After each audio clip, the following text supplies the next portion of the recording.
Good morning, everyone. It was a relative quiet start of the economic data this Monday. China's provided some industrial profit for the past months and the numbers were quite okay. Outside the numbers of Corona, which actually surged to almost 3 million cases globally, it's really insane. In Europe, the amount of people infected also grew, the same as the amount of people that grew to almost 1 million in the United States alone. Further cases surges in Latin America and mainly in Africa, a huge concern. Nevertheless, in average, for a few consecutive days, the death toll has dropped in US as in Europe, meaning that many economies like Germany, France, Italy, Spain, and even Belgium and the Netherlands are opening their economics in several phases. The US government is supporting all the plans to ease the lockdown measurements. Despite the concerning lack of a treatment, the drug will, however, linger the optimism.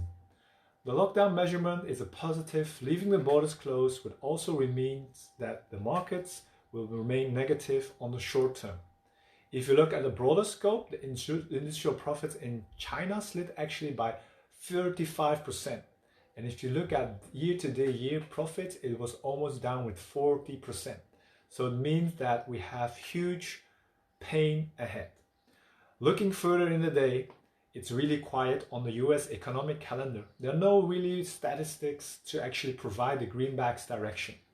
So the lack of these stats leaves the dollar in the hands of the market sentiment how to trigger the risk, how they will actually see the downward trend of COVID-19 and the average cases that plans to continue and all the other states that are ramping up the reopening.